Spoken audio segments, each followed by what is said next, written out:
Okay, well, I'm just going to get right to it. I'm jumping from fun and lighthearted to kind of heavy. I'm here to talk to you all today about food addiction.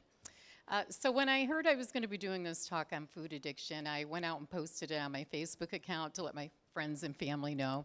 And I have an uncle who's a physics professor at Cornell, so he's a pretty smart guy, as you can imagine, and pretty witty.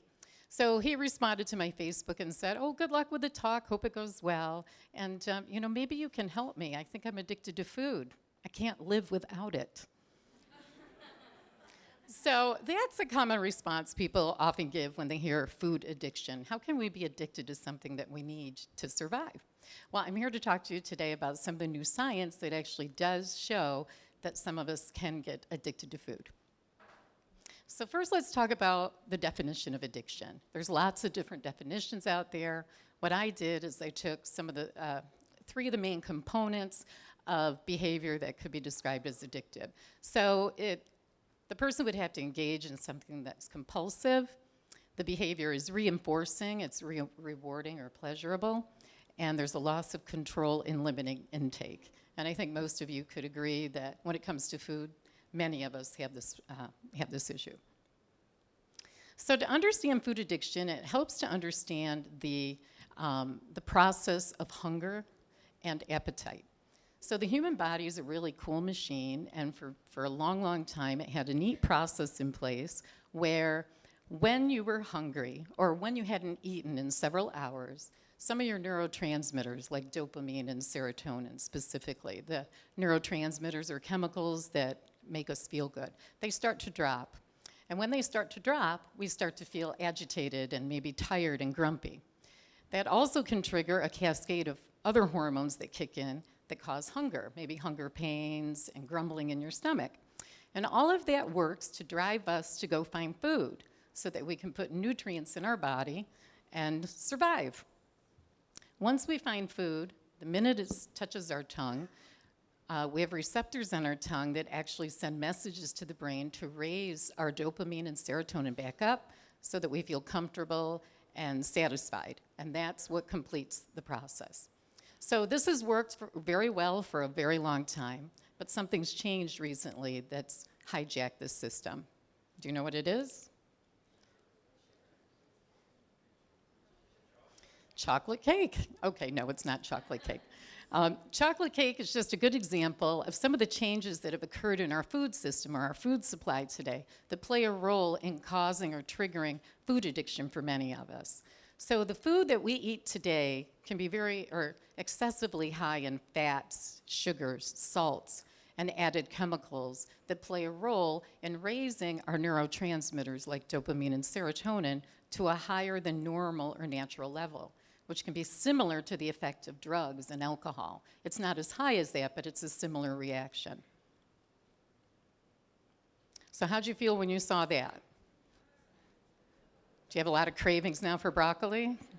Yeah, no, probably not, right? And that's because broccoli, our brain has associated more blandness with broccoli. Broccoli doesn't have added salt or extra sugars or fats or chemicals like MSG or flavor enhancers added to it.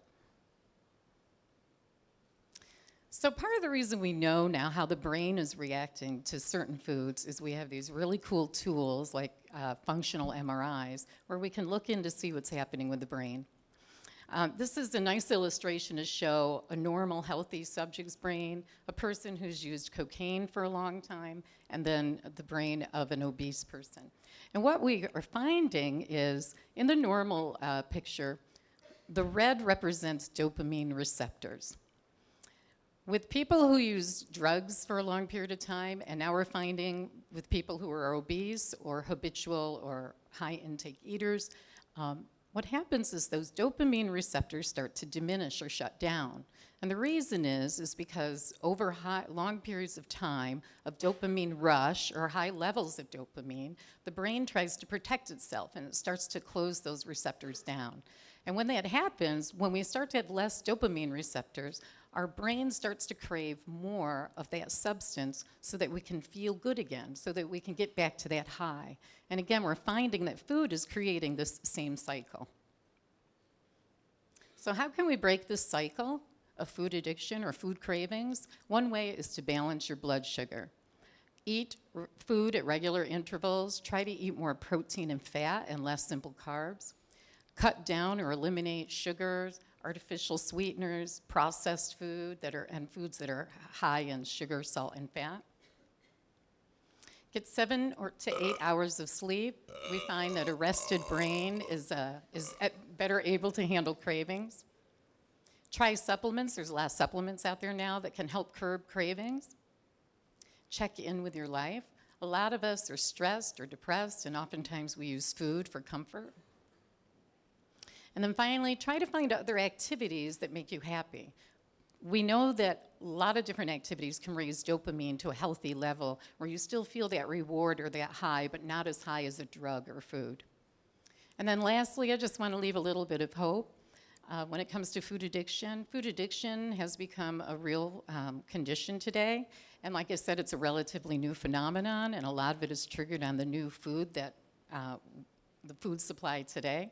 So the good news is that people are demanding changes in our food supply, and we're getting healthier options. And I know that if you have the right support and information, you'll be able to make healthier choices too. Thank you.